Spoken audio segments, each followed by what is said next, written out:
नहमदुहु व नुसल्ली अला रसूलिल करीम।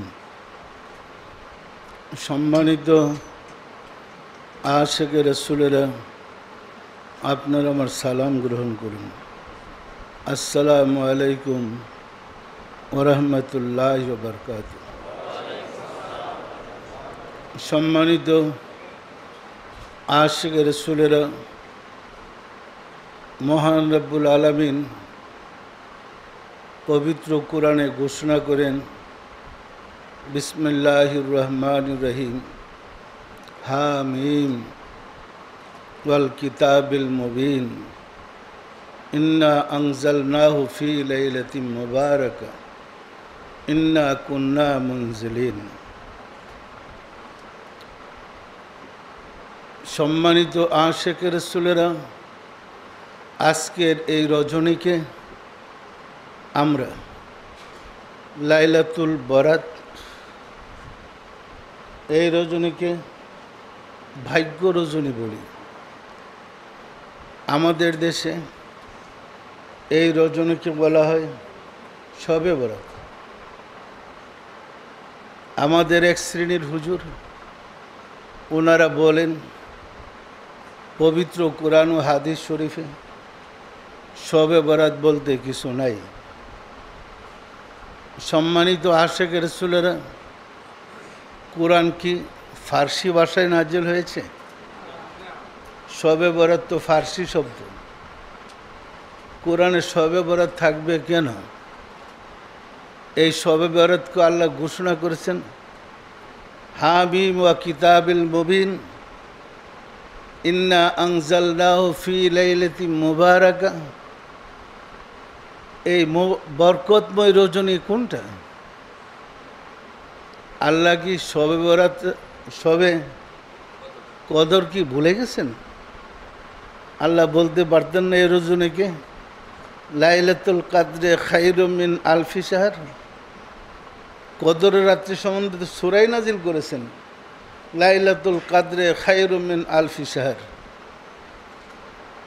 কদরের রাত্রির ইবাদত হাজার মাসের আবাদতের চেয়ে শ্রেষ্ঠ। আর সেই রাত্র হয় মাহে রমজানুল মুবারকের 20 তারিখের পর 30 তারিখ পর্যন্ত বেজুর রাত্র। আর নিসফু শাবান লাইলাতুল বারাত, যাকে আল্লাহ লাইলাতুল মুবারাকাতুন বলেছেন। পরিষ্কার? দুইটা কি এক হইল? লাইলাতুল মুবারাকাতুন আর লাইলাতুল কাদরুন। হেন হুজুররা বলে মুবারাকুন মানে কদরের রাত্রি।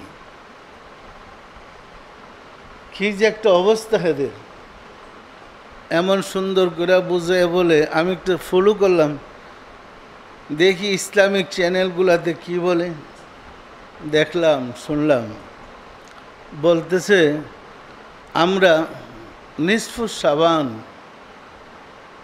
শাবান মাসের মধ্যে যে বরকতময় রজনী আছে, সারা রাত্রি আমাদের চ্যানেলটা খোলা রাখব এবং বয়ান করব। ওনারা নিসফু শাবান মানবে কিন্তু লাইলাতুল বরাত মানে না। পরিষ্কার না? পরিষ্কার না? ইহা কি জাতির সাথে, জগতের সাথে প্রতারণা নয়? নিসফু শাবান মানে তো লাইলাতুল বরাত। আজকে তো নিসফু শাবানের রাত্রি। পরিষ্কার না? পরিষ্কার না? আমাদের একটা চ্যানেল বলতেছিল হুজুরা আমরা সারা রাত্রি নিসফু শাবান পালন করব, কিন্তু বরাত কোরআন হাদিসে নাই। আচ্ছা, না দেখলে নিসফু শাবান পালন করেন কেন? এদের প্রতারণা আপনারা বুঝতে পারছেন?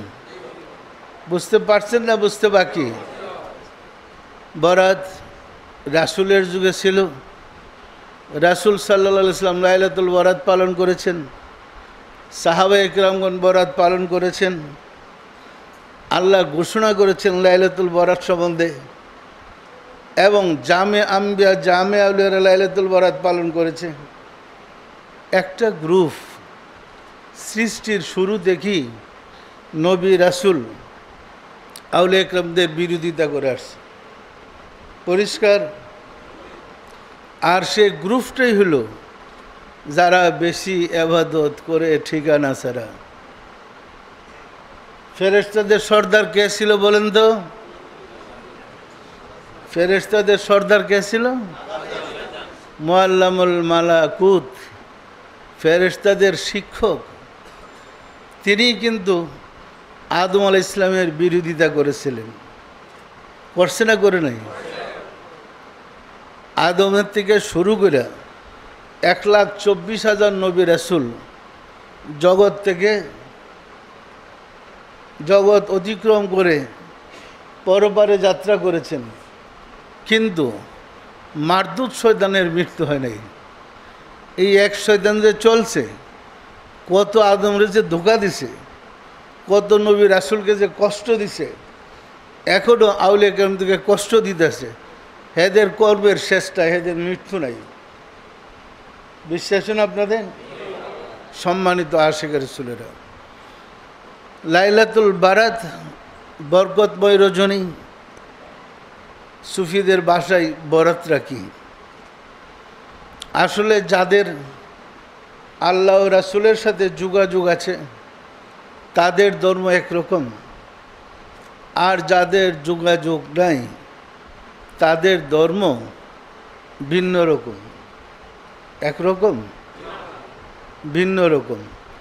সুতরাং সৃষ্টির শুরু থেকে প্রত্যেক নবীদের যুগে একটা শ্রেণী যারা সমাজের হুজুর, এরাই আল্লাহর প্রতিনিধিদের বিরুদ্ধে জিহাদ ঘোষণা করেছে, ফতোয়া দিয়েছে। সুতরাং এরাই এই শ্রেণীর একটা গ্রুপ বলে বরাত বলতে কুরআন হাদিসে কিছু নাই। আচ্ছা বলেন তো, যিনি জন্ম অন্ধ সে কি পূর্ণিমার চাঁদ কেমন দেখে? আকাশে চাঁদ দেখে? এক দাদা আর এক নাতির গল্প। ঘটনা ছিল এই, দাদা হলো জন্ম অন্ধ, প্রতিদিন তার নাতি তাদের দুধ গরম করে করে খাওয়ায়, দেখে না তো। একদিন দাদা নাতিরে জিজ্ঞেস করে, ভাই দুধ কেমন? নাতি কি বুঝাইব, এ তো দেখে না। ও দুধ হলো সাদা। দুধ কেমন? দুধ সাদা। কেমন সাদা? সাদা বগের মতো। আচ্ছা ভাই সাদা বগ কেমন? হ্যাঁ, অন্ধ তো আর বগ দেখে নাই। তখন নাতি তার হাতে আপনার বাক করে ধরছে, দুধ এরকম আর বগটা এরকম। বগ এরকম না তো, অন্ধ আপনার হাতাইতেছে, হাতাইতে বলে দুধ কি এরকম বাঁকা? সম্মানিত আশিক রাসূলেরা, যারা আল্লাহ সম্বন্ধে অন্ধ, রাসূল সম্বন্ধে অন্ধ, হেয়ার কাছে দুধ হাতের মতো বাঁকাই হবে। সে কি দুধ চিনে? সে সাদা চিনে? কিন্তু যারা চক্ষুষ্মান তারা কি সাদা বুঝে না? বুঝে না? বুঝে না? সুতরাং যারা চক্ষুষ্মান, আল্লাহ দয়া করে যাদের অন্তর চক্ষু খুলে দিয়েছে, অন্তরের কান খুলে দিয়েছে, হৃদয়ের কপাট খুলে দিয়েছে, তারা জানে বরাতের রাত্রে কি হয়, বরাতের রাত্রে কী অনুষ্ঠান হয়। আমরা যেমন মসজিদে মসজিদে, মাজারে মাজারে, রওজায় রওজায় দলে দলে জিয়ারত করি, ওই রকম যারা সুফি সাধক এর পাশাপাশি আরেকটা কাজ করে, এটা হলো খোদাই প্রশাসনের কথা। দেখেন পবিত্র কোরআনে যত জায়গায় আল্লাহর কথা আসছে, যেমন আল্লাহ বলছে আমরা, আপনারা বঙ্গানুবাদ পড়লেও দেখবেন, আমরা তোমাদের শাহরগের চেয়ে নিকটে, নাহনু আকরাবু ইলাইহি মিন হাবলিল ওয়ারিদ, আমার এই অবাধ্য সম্প্রদায়কে গজব দেওয়া ধ্বংস করেছি। আমার এই মোসার যুগে অবাধ্য সম্প্রদায়কে সাগরে ডুবাইয়া মারছে। আমার এই ফেরাউনের দলকে ডুবায় মারছি আর মুসাকে হেফাজত করেছি। আমরা মানি কয়জন? একজন। আপনাদের আল্লাহ কয়জন? কোরআনে যে বললো আমরা যখন মাদ্রাসায় পড়ি হুজুরদের কাছে জানতে চেয়েছিলাম আল্লাহ আবার আমরা হই কেমনে। হুজুররা বুঝালেন এই আমরা হইল সম্মান সূচক, সম্মানার্থে একজনরে বহু বানিয়ে লিখছি। কি বুঝলেন? তখন আমরা মান্যা নিছি আমরা মানে বহু সম্মানার্থে ব্যবহার করছে। আমি এখন স্পষ্ট বলতে চাই আমরা বলতে খুদায়ে প্রশাসনকে বুঝাই। আল্লাহ একা নন, আল্লাহর পরিষদ বর্গ আছে। আমরা এইবার তাফসিরে আল্লাহর পরিষদ বর্গের পুরা বর্ণনা দিছি এবং চিত্র দিয়ে দিছি পরিষদ বর্গের মিটিংটা কোথায় কিভাবে হয়। পরিষ্কার? এটা কিন্তু জগতেই প্রথম প্রকাশ লাভ করলো খোদায়ে প্রশাসনের পরিষদে কয়জন বসে, কোন সাইডে আল্লাহর কে বসে, কিভাবে বাজেট পাস হয় ইত্যাদি। বিষয়টা কি পরিষ্কার? সম্মানিত আশিকের রাসূলেরা, বিশ্বাস হয় আল্লাহর পরিষদ আছে। মানুষের রুহু কবজ করে কে? আল্লাহ করে না? এন্দে আজরাইলের নাম কোন? আল্লাহ করে না? জগতে বৃষ্টি বর্ষণ করে কে? কোন ফেরেশতা? আল্লাহ করে না? ডিউটি তো মিকাইলের। মহাপ্রলয় সিঙ্গাফু দিয়া কে গঠন করাইবে? কে ঘটাবে? যদি করতেছে ফেরেশতারা, তাহলে ফেরেশতারা কি আল্লাহর দলভুক্ত নয়? আল্লাহর প্রশাসনের লোক নয়? আল্লাহর প্রশাসনের দুই প্রকার লোক আছে, একটা হলো ফেরেশতা, অপরটা হলো মানুষ। পরিষ্কার? ফেরেশতা ও মানুষ যা কিছু ঘটায়, এবং পবিত্র কোরআনে আল্লাহ বলছে আসমান এবং জমিনের মাঝে যা কিছু আছে সবই আমার সৈনিক। এক জায়গায় বলছে আলা ইন্না হিজবুল্লাহি হুমুল মুফলিহুন ফাইন্না হিজবুল্লাহি হুমুল গালিবুন। যারা আমার সৈনিক তারা অবশ্যই বিজয়ী। আমার সৈনিকরাই আসলে জগৎ পরিচালনা করেন। যাই বলো কোরআনে সৈনিকদের কথা। আরেক জায়গায় বেশ কয়েক জায়গায় বলছে আসমান এবং জমিনে যা কিছু আছে সবই আমার সৈন্য। আমরা এবার তাফসিরে স্পষ্ট করে দিয়েছি আল্লাহর এই বাণীর ব্যাখ্যা পরিষ্কার করে দিয়েছি কিভাবে সৈন্য। সৃষ্টি জগতের সব আল্লাহর সৈন্য কিভাবে ব্যাখ্যা দিতে গিয়ে আমরা বলছি ফেরাউনকে ডুবাই মারার জন্যে দলবল সহ নীল নদী ছিল সৈনিক। পানিতে ডুবাই মারে নাই? মারছে না মারে নাই? পানিকে নির্দেশ করেছে, উহা বাস্তবায়ন করেছে, শেষ করে দিছে। পানিকে নির্দেশ করেছে মুসা সাগর পার হবে কিভাবে, ব্যবস্থা নাও। মুসাকে নির্দেশ করেছে তোমার লাঠিতে পানির উপরে রাখো। সাথে সাথে সমুদ্রের পানি দুই ভাগ হয়ে গেল। একদম সুফি সাধকদের মধ্যে পীরেরা প্রশ্ন করে যে জগতে এমন জায়গা কোথায় যেখানে জীবনে একবার সূর্যের কিরণ পৌঁছেছে, সূর্যের আলো পৌঁছেছে, কিয়ামত পর্যন্ত ওই জায়গায় আর কোনোদিন সূর্যের আলো পৌঁছবে না, সেটা কোথায়? এটার ব্যাখ্যা হলো ওই জায়গাটা। পরিষ্কার না? পরিষ্কার না? মুসার জন্য রাস্তায় গেলে পানি ওয়ালের মতো দাঁড়িয়ে গেছে। একটা সমুদ্র 100 ফুট পানি থাকে না, হাজার হাজার ফুট পানি, হাজার হাজার ফুট দুই পাশে ওয়াল দাঁড়িয়ে গেছে। পানিটা চিকচিক করতেছে, বালি শুকনা। মুসা আলাইহিস সালাম দল বললে পার হয়েছে। আর যিনি আল্লাহ দাবি করেছিলেন মুসার শত্রুরা, মুসা পার হওয়ার পিছনে ধাওয়া করে সাগরে ফলে মারতে গেছিল, তারা মুসা আলাইহিস সালামের পিছনে অনুসরণ করতে ওটা সাগরের মাঝপথে গেছে। যাওয়ার পরে মুসা ওই পারে দলবল নিয়ে ওঠার পরে আল্লাহ বলেন, হে মুসা, তোমার লাঠিটা উঠাইয়া লাও। লাঠি হাতে নেওয়ার সাথে সাথে পানির বাঁধ ভেঙে গেল, সব হাবুডুবু খেয়ে দেখেছে, সমুদ্রের অতল তলে দলবল সব মারা গেছে। তাহলে এই পানি কি আল্লাহর সৈনিক নয়? এই সৈনিকগুলাকে পরিচালনা করেন মানব সৈনিক, যাদের নির্দেশে আসমান জমিনে যা কিছু আছে যারা পরিচালিত হয়। কমান্ডার লাগবে না? কমান্ডার ছাড়া সৈনিকরা কি যুদ্ধ করতে পারে? সৈনিকদের নির্দেশ দেওয়ার জন্য কমান্ডার থাকবে না একের পর এক। খোদাই প্রশাসন, ফেরেশতা এবং মানুষের মধ্যে এবং আসমান জমিনে যা আছে সবাই বাস্তবায়ন করার জন্য খোদাই প্রশাসনের কর্মকর্তা দেখে মানুষ। এই কারণে জিনকে আশরাফুল মাখলুকাত বলা হয় নাই, মানুষকে আশরাফুল মাখলুকাত বলেছে। পরিষ্কার? পরিষ্কার না? পরিষ্কার না? সম্মানিত আশিক রাসূলেরা, যারা আল্লাহ তত্ত্ব সম্বন্ধে জানে তাদের ধর্ম একরকম, যারা জানে না তাদের ধর্ম ভিন্ন রকম।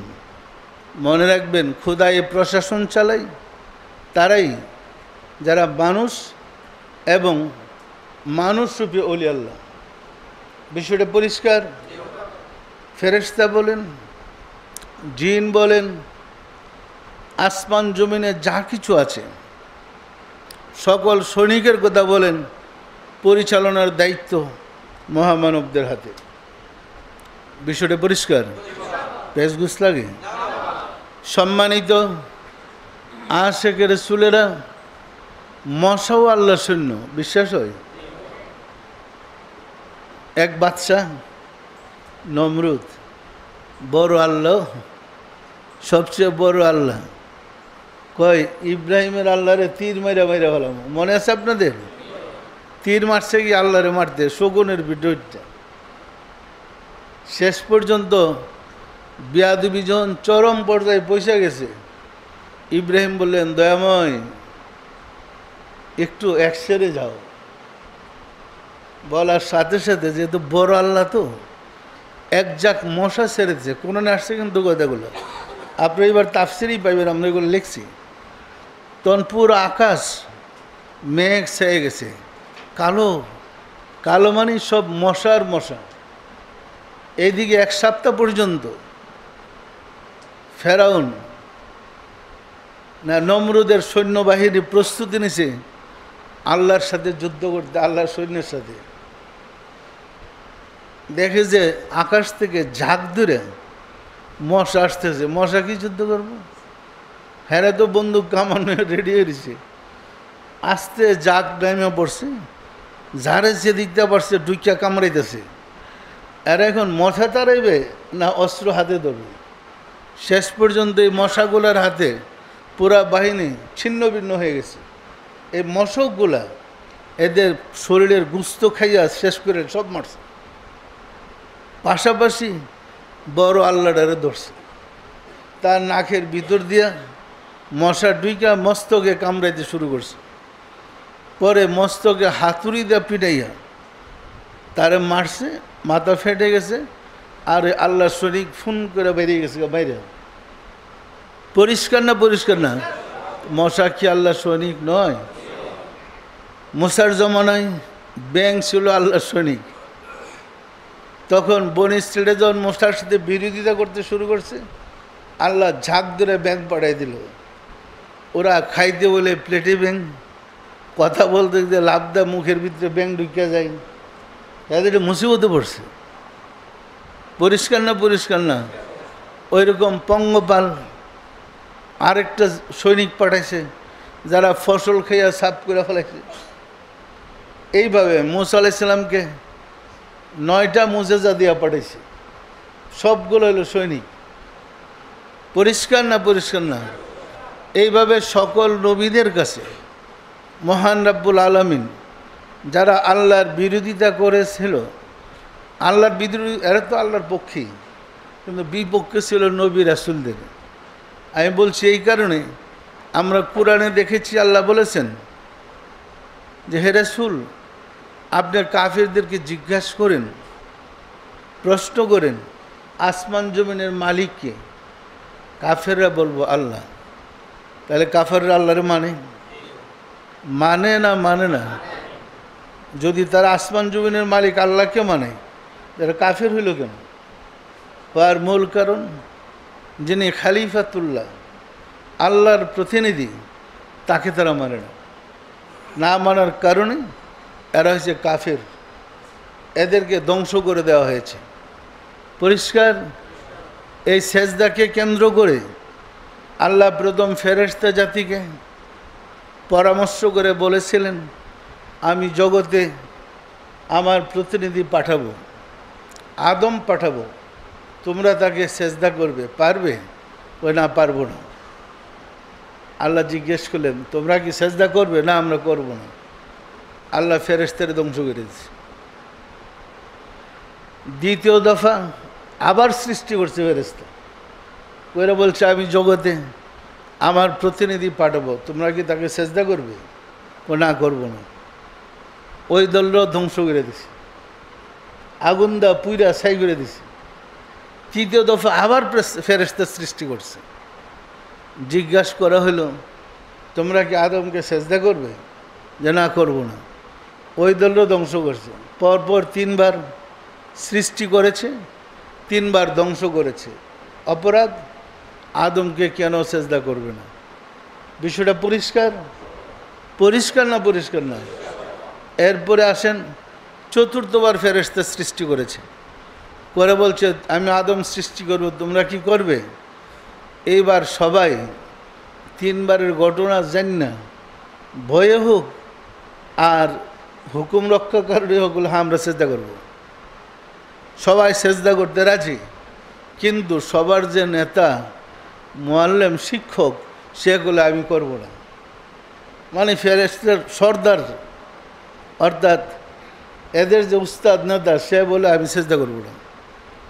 রাব্বুল আলামিন মক্কা ও তায়েফের মাঝামাঝি স্থানে আদম আলাইহিস সালামের দেহ মুবারক সৃষ্টি করলেন মাটি দিয়ে, কাদা মাটি দিয়ে সৃষ্টি করে এরপরে রুদ্রে শুকাইলেন। রুদ্রে শুকাইয়া যখন 40 দিন শুকাইয়া টনটনা বানাইছেন, তখন ওই ফেরেশতাদের যে সর্দার মুআল্লিমুল মালাকুত, উনি সকালে বিকালে ওই দেহ মুবারকে লাথি মারত। পরিষ্কার না পরিষ্কার না? সম্মানিত আশিক রাসূল ছিল একমাত্র হিংসা, আদমের প্রতি তাদের হিংসা ছিল। ফলে 40 দিন পরে আল্লাহ যখন নিজে আদমের ভিতরে প্রবেশ করলেন, আদম দোষ মানে মাটির আদম যতটুকু রুহুটা নাসিকা দিয়ে ভিতরে প্রবেশ করেছে, মুখ দিয়ে প্রবেশ করেছে, আস্তে আস্তে ভিতরে ঢুকতেছে, এতটুকু রক্ত মাংস হয়ে যেতেছে, যাইতেছে তার মাটি নয়, রক্ত মাংসের দেহ আদমের তৈয়ার হয়ে গেল। আমরা আজকে তাফসিরে একটা হাদিস পেয়েছি ইবনে আব্বাস থেকে রাওয়ায়াত, আমরা বলছি যে মক্কা ও তায়েফের মাঝামাঝি স্থানে ওইখানে আদমকে সৃষ্টি করা হয়েছিল মাটি দিয়া। বিষয়টা পরিষ্কার? সম্মানিত আশিক রাসূল, না যেহেতু আমরা তাসাউফের কথা বলছি, আল্লাহ তথ্যের কথা বলছি, আমাদের কাছে যেমন আল্লাহ আকার, তার সৃষ্টিটা কিভাবে হয়েছে দিনের মতো পরিষ্কার। আর সেগুলোই আমরা বাস্তবে রূপ দেওয়ার জন্য তাফসীর লেখার পদক্ষেপ নিয়েছি। আমরা প্রতিটা কথা বলছি কোরআন এবং হাদিসের আলোকে, আমাদের নিজের চিন্তায়, নিজের ইচ্ছায় কিছু বলছি না। বিষয়টা পরিষ্কার? যখন দেখবেন দিনের মতো পরিষ্কার, দেখেন প্রশ্নটা এরকম, আল্লাহ বলেন ইন্নী জাইলুন ফিল আরদে খলিফা, জমিনের বুকে আমার প্রতিনিধি পাঠাবো। তো ওনারা রাখলো কোথায়? বেহেশতে? বেহেশতে থেকে কি ধাক্কা দেওয়ার ফেলাই দিছে? কিন্তু বেটা দাঁত দুধ ভেঙে যাওয়ার কথা, কি বলেন? সুতরাং আপনি যখন সুফিজমে আসবেন, আল্লাহর রাস্তায় আসবেন, আল্লাহ কখন কি করে, কিভাবে প্রশাসন চালাচ্ছে আপনি বুঝবেন, দেখবেন, শুনবেন, তবে দেখার জন্য, শোনার জন্য, বোঝার জন্য বাহ্যিক দেহ নয়। আপনার ভিতরে আরেকটা মানুষ আছে, আপনার রুহ আছে। ওই রুহের চোখ দিয়ে দেখবেন, রুহের কান দিয়ে শুনবেন, রুহের মুখ দিয়ে কথা বলবেন। পরিষ্কার? বিষয়টা পরিষ্কার না পরিষ্কার না? যেমন আপনি আমেরিকাতে চাকরি দিয়ে গেছেন, বাংলাদেশে স্বপ্নে আইসা কথা বলতেছেন। আমেরিকা কোথায় আর বাংলাদেশ কোথায়? আব্বা আম্মার সাথে কথা বলছেন, তখন আপনার মুখ, আপনার চোখ, আপনার দেহ, আপনার হাত পা সব আমেরিকাতে, ঘরের ভিতরে দরজা লাগানো। বাংলাদেশে আসলেন কিভাবে? তখন তো বিমানের সাহায্য লাগে নাই, টিকিট ভিসারও দরকার হয় নাই। আসছে কে? আপনার রুহ আসে না? আব্বা আম্মার সাথে কথা বলে না? আপনি যদি মোরাকাবা করে ওই রুহের সাথে যোগাযোগ করতে পারেন, আপনার পরিচয় জানতে আর কোথাও যাওয়া লাগবে না। পরিষ্কার? আসলে লাইলাতুল বরাত তারাই জানবে যারা খোদাই প্রশাসনের সাথে জড়িত, ওলি আল্লাহদের সান্নিধ্যে গিয়েছে।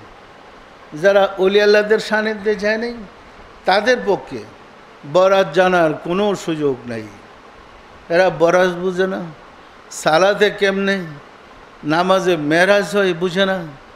হাজারবার বললো আসসালাতু মেরাজুল মুমিনিন, মোমেন ব্যক্তির জন্য নামাজ মেরাজ। তো নামাজ যে মেরাজ, এটা কি শুধু কথার কথা?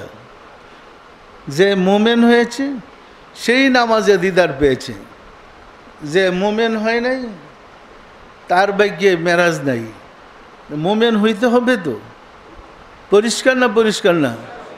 মোমেন হইতে হলে আপনাকে সাধনা করতে হবে, গোলামি করতে হবে, অন্তরের চক্ষু খুলতে হবে, অন্তরের কান খুলতে হবে, আপনার লতিফাগুলা চালু করতে হবে। তাহলে আপনার ভিতরের অন্ধত্ব দূর হবে। আপনি দিনের মতো পরিষ্কার যেমন চোখে দেখেন, চোখ বন্ধ করলেও ওই কলবের চোখ দিয়ে এরকম দেখবেন। স্বপ্নে যেমন আমেরিকা থেকে বাংলাদেশ আসেন, সময় লাগে না, মুহূর্তে আসতে পারেন, যেতে পারেন। ওই রকম চোখ বন্ধ করে বসলো, অন্তর্দৃষ্টি দিয়ে আপনার রুহটা সারা বিশ্বে সায়েরও করতে পারবে, সব দেখতেও পারবে। বিশ্বাসী আপনাদের? আমরা কিন্তু মূলত এই তালিমটি দিয়েছি। এই তালিমটা কি যারা করে, পালন করে, তাদেরকে আশিকে রাসূল বলে। বিষয়টা পরিষ্কার? আশিকে রাসূলের কাছে লাইলাতুল বরাত অত্যন্ত বরকতময়। এই বরাতের রজনীতেই মানুষের ভাগ্যের লিপিবদ্ধন করা হয়। এক বছর যেমন বাজেট মন্ত্রণালয় সংসদে পাশ হয়, বরাতের রজনীতে বাংলাদেশের সংসদ তো না, বরাত রয় সারা সৃষ্টি জগতের সকল মানুষের বরাত। বিষয়টা পরিষ্কার? সম্মানিত আশিকে রাসূলেরা, যে যেখানে যখনই যার লাইলাতুল বরাত থাকুক না কেন, আল্লাহর পক্ষ থেকে একটা নির্ধারিত সময় আছে। ওই সময়ে বরাতরা আল্লাহ দয়া করে সারা বিশ্বের সকল মানুষেরই বরাতের ব্যবস্থা করে থাকেন। এই বরাতে কেউ জগৎ থেকে চির বিদায় হয়ে যাবে, আবার কেউ জগতে আসবে, কেউ ওলি আল্লাহ হবে, কেউ মুনাফিক হবে, কেউ কাফের হবে। সব কিছু এই রজনীতেই কর্মকাণ্ড হবে। বিষয়টা পরিষ্কার? আমি কি গোছায় বলতে পেরেছি? সম্মানিত আশিকে রাসূলেরা, খোদাই প্রশাসনের নিয়ম আছে। যে কী নিয়ম? যে স্টেশন থেকে কোথাও যেতে হলে যারা ওলি আল্লাহ, খোদাই প্রশাসন লোক, তাদেরকে আল্লাহর অনুমতি নিয়ে যেতে হয়। অনুমতি ছাড়া স্টেশন থেকে কোথাও যাওয়ার তাদের অধিকার নাই। এই কারণে তারা খোদাই প্রশাসনের লোক।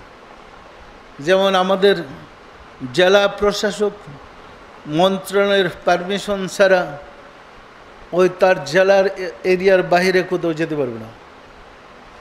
যেতে হলে মন্ত্রণালয়ের পারমিশন লাগে। খোদাই প্রশাসনের যারা দায়িত্বে নিয়োজিত আল্লাহর অনুমতি ছাড়া কোথাও যেতে পারে না স্টেশন ছাড়া। কতটা পরিষ্কার? পরিষ্কার না পরিষ্কার না? আমাদের হজরত মুজাদ্দেদ আল ফেসানি রহমতুল্লাহ আলাই হজে যাওয়ার জন্য বেকুল হয়ে পড়েছিলেন। এলহাম হইল, তখন উনি মুরাকাবায় বসে দেখতেছিলেন সকল জিন ইনসান ওনাকে কেবলা করে সেজদা দিতেছে। সেই সময়টা ছিল মাগরিবের সময়। হজরত মুজাদ্দিদ আল ফেসানি মুরাকাবা ছেড়ে দিলেন। ছেড়ে দিয়া তওবা পড়ে আবার উজু করে আবার মুরাকাবায় বসলেন। এইবারও ওই অবস্থায় দেখেছেন। তৃতীয়বার আবার উজু করে মুরাকাবায় বসছেন। দেখে সকল জিন ইনসান তাকে কেবলা করে নামাজ পড়তেছে। উনি আল্লাহর হুজুরে রুনাজারে দয়াময় কাঁদতে শুরু করলেন, দয়াময় আমি কি বেঈমান হয়ে গেলাম? আমি কি দেখছি? রাব্বুল আলামিন জানেন, হে আমার হাবিব, হে আমার দোস্ত, আপনি আমার বন্ধু। বন্ধুর সম্মান করা বন্ধুর কর্তব্য নয়? কি বলেন? কর্তব্য আছে না নাই? আপনি না হজে যেতে চাইছেন, আমি বাইতুল কাবাকে নির্দেশ করেছি আপনার হুজুরে হাজির হইতে। বাইতুল কাবা এখন আপনার সামনে। যত জিন ইনসান কাবাতি শরীফতে আল্লাহ হক বলে নিয়ত করেছে তারা মূলে কাবাকে সামনে রেখে সেজদা করতেছে। কাবা তো আপনার সামনে, এই কারণে আপনি দেখতেছেন আপনাকে সেজদা করতেছে, আপনাকে নয়। কাবার মাধ্যমে আমাকে সেজদা করছে, আমি কাবাকে আপনার কাছে পাঠাই দিলাম। পরিষ্কার? বুঝতে কোনো সমস্যা হয়েছে? উনি মুরাকাবা ছেড়ে দে খাদেমকে ডেকে বললেন, এরিয়া করে দিলেন। কতটুকু কাবাটা? 25 ফুট বাই 40 ফুট। কাবার মাপ 25 ফুট বাই 40 ফিট। তখন ওইখানে উনি খাদেমকে বললেন, বাবা এখানে একটা ওয়াল করার ব্যবস্থা করে দাও। আজও সেরহান শরীফে, পাঞ্জাবের সেরহান শরীফে বাইতুল কাবা নামে ওই স্থানটা সংরক্ষিত আছে। পরিষ্কার? এতে বোঝা যায় কাবা আসছিল, নাহলে বাইতুল কাবা হইল কেন? বিষয়টা পরিষ্কার? সম্মানিত আশিক রাসূলেরা, উনি হলেন খোদাই প্রশাসনের লোক। উনি এখান থেকে ওইখানে হজ করতে গেলে তার খবর আছে। তার আল্লাহ ডিউটি দিচ্ছে এখানে কাজ করতে। সে বেস্তি দরবার। আমার কথা কি বুঝে আসে না? আসে না? সম্মানিত আশিক রাসূলেরা, আপনারা জানেন আমরা যারা লেখাপড়া করি, MA পাস করার পরে, PhD করার পরে, এরপরে কি আবার কলেজে বইলে আসা যাওয়া করবে পড়তে? কোনো পাগল করে? মানুষ সাধনা করে আল্লাহকে পাওয়ার জন্য, পাওয়ার পরে কি করবে? আপনিই ধরেন সাধনা করছেন আল্লাহকে পাইতে, পাওয়ার পরে আপনার কাজ কি? আবার বইপত্র স্কুলে দৌড়াইবেন? কি বলেন? পাওয়ার পরে আপনি হইবেন আল্লাহর সৈনিক। আল্লাহ আপনার অবসর রাখবে না, ডিউটি চেঞ্জ করে দেবে। এখন আপনাকে একজন কমিশন অফিসার বলেন, একজন ক্লাস 1 গেজেটেড অফিসার বলেন, একজন ডিসির দায়িত্ব দিচ্ছেন বলেন, আপনি যদি গিয়া প্রশাসনের কাজ ছেড়ে দিয়ে ওই স্কুলের পাঠ্য বই আর টানা খেচড়া করেন, আল্লাহ কত খুশি হইব আপনার উপরে। কি কেউ খুশি হইব? আপনার চাকরি থাকবো?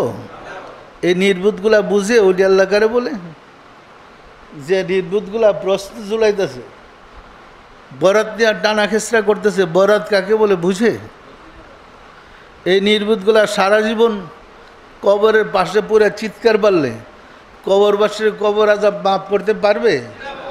কিন্তু ওই অলি বন্ধু যদি একটা গ্রামের উপর দিয়ে হেঁটে যায়, তার পায়ের স্পর্শে কবরবাসীদের কবর আজাব মাফ হয়ে যায়। তাহলে আল্লাহর প্রতিনিধিদের মর্যাদা আছে না নাই? সম্মানিত আশিক রাসূলেরা, সমস্যা তো দেরি হয়ে গেল। সম্মানিত, আর কি কিছু বলবো? বরাত তো সারা জীবনেই করলেন আওয়াজ নসিহত। আমি চিন্তা করলাম, আমরা যে আশিক রাসূল বলি, মোহাম্মদ ইসলাম বলি, এটা তো আমাদের রুহানি যোগাযোগ, রুহানি যোগাযোগের মাধ্যমে কাজগুলো করতেছে। সামনাসামনি তো যোগাযোগ হয় না, কি হয়? একবার আমাদের ডাক্তার জাফর,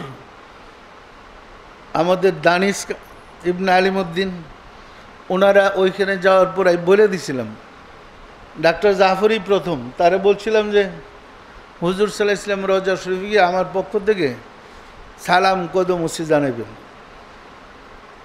তো সালাম কদম মুসি জানানোর পরে উনি দেখলেন রওজা থেকে হুজুর সাল্লাম দয়া করে উঠে বসছেন, সালামের জবাব দিছেন, আমার কথা বলছেন। তো হুজুর বলছিলেন, আমার কাছে দরবারের সবার কাছে এসে এক জলসায় বলছিল না,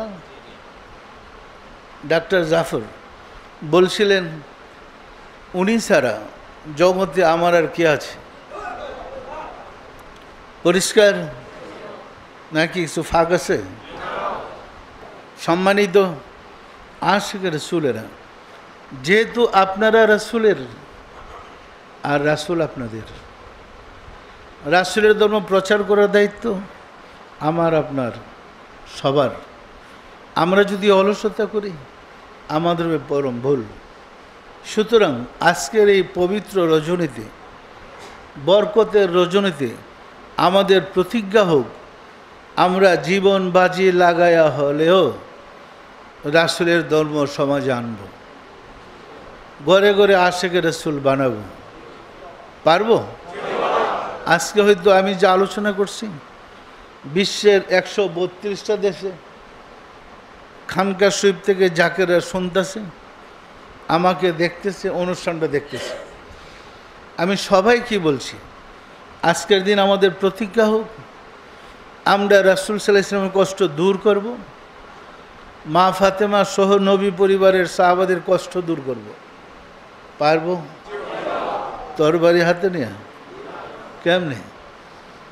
আমরা রাব্বুল আলামিনের সাহায্য চাইব, প্রার্থনা করব, দয়াময় আমাদের রাহমাতাল লিল আলামিন তার আজওয়াজে মুতাহিরিন, আহলে বাইতিন, খুলাফায়ে রাশিদিন, নবী পরিবারকে তুমি দয়া করে সম্মান মর্যাদার সাথে রাখো এবং কুচক্রীর হাত থেকে তাদেরকে উদ্ধার করো, তাদেরকে সাহায্য করো। বলতে পারবো?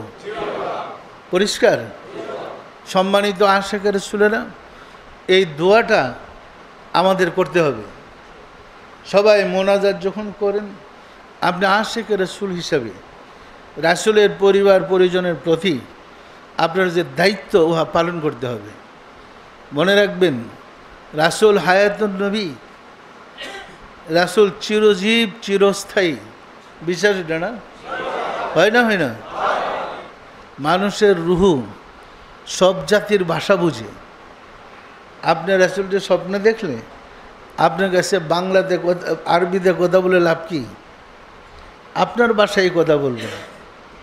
আপনার ভিতরের পরমাত্মাটাও সারা বিশ্বের ভাষা জানে। পরিষ্কার না? পরিষ্কার না?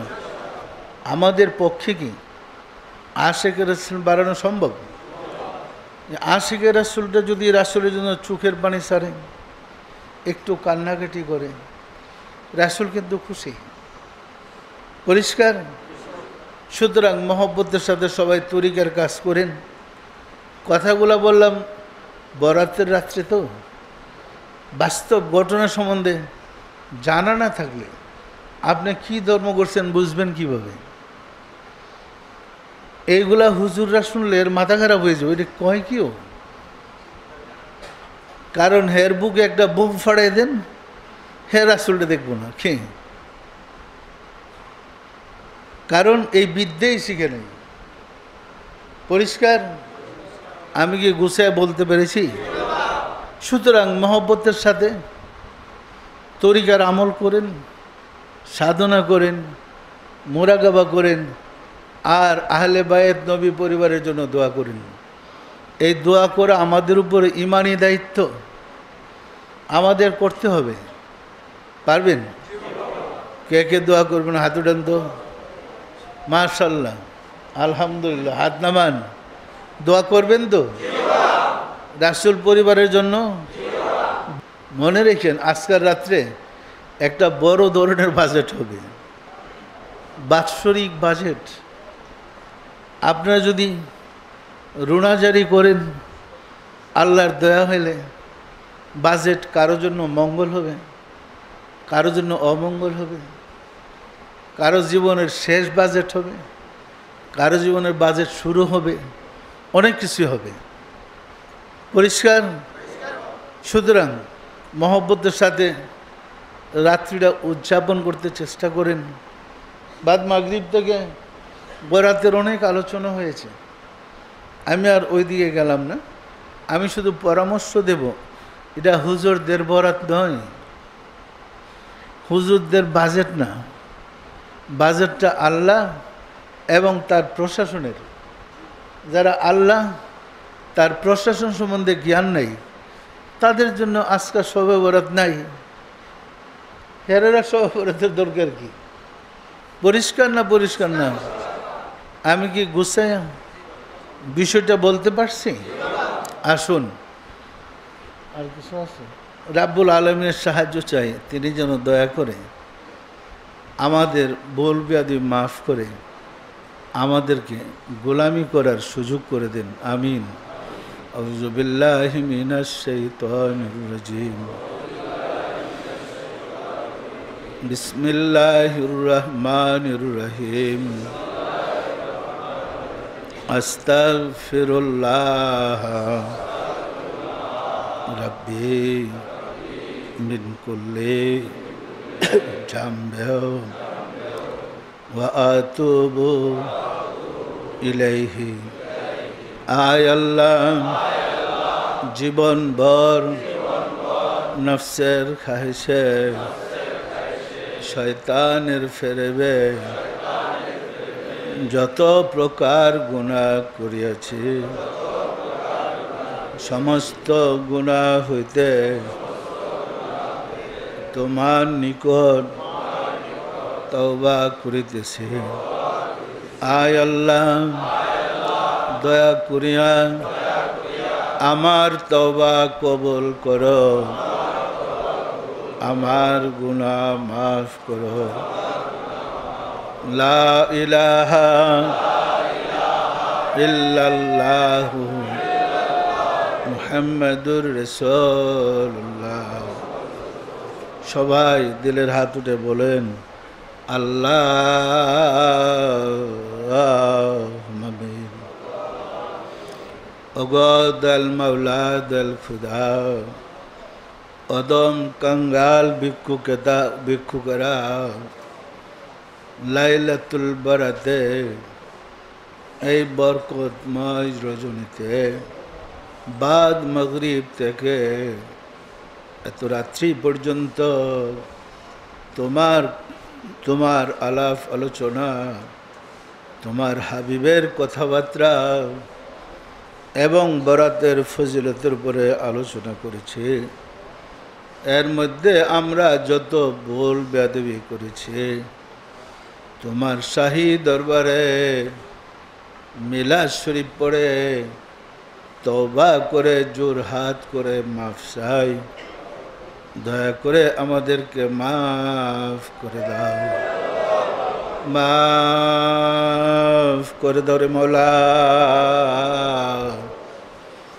আমাদের ভুল বেয়াদবিকে মাফ করে দাও, আমাদের ইবাদতগুলো কবুল করে নাও।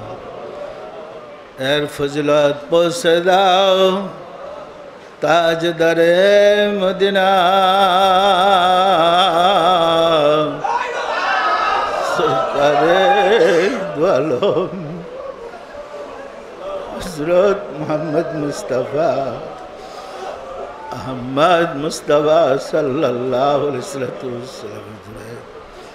সামনে পৌঁছাও। রাসূল পাক সাল্লাল্লাহু আলাইহি ওয়াসাল্লামের সম্মানিত পিতা মাতা, দাদা দাদি, নানা নানি, আল আওলাদ আল আসহাব, আজওয়াজে মুতাহিরিন, আল বাইতিন, খুলাফায়ে রাশিদিন দের আরওয়াহ পাক সব নজর পৌঁছাও। খাতুনে জান্নাত মা ফাতেমা রাদিয়াল্লাহু তাআলা আনহা,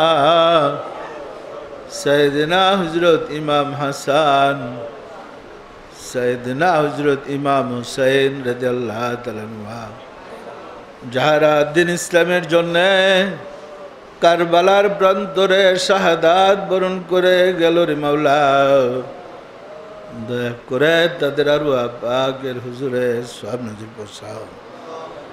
বাবা আদম আলাইহিস সালাম হইতে রাসূল সাল্লাল্লাহু আলাইহি ওয়াসাল্লাম পর্যন্ত যত আম্বিয়া ইকরাম দারুল বাকায়ে তাশরিফ নিয়েছেন, তাদের আরওয়াহ পাকের হুজুরে সওয়াব নজির পৌঁছাও।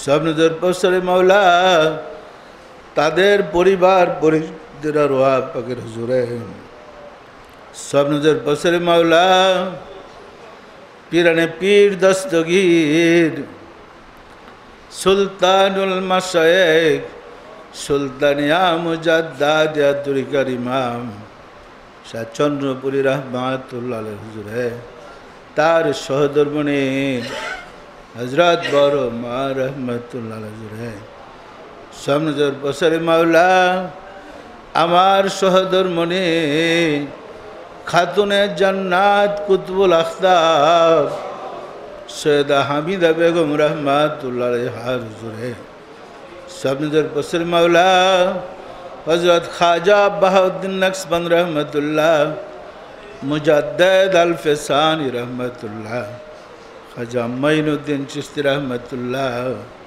বড় পীর হযরত আব্দুল কাদের জিলানী রহমাতুল্লাহ, তাদের তরিকার সিলসিলায় যত পীর ওলি গাউস কুতুব তামাম পৃথিবীর মোমেন মোমেনাত যে যেখানে ইন্তেকাল করিয়াছে রে মাওলা, দয়া করে তাদের আরওয়াহ পাকের হুজুরে সওয়াব নজির পৌঁছাও।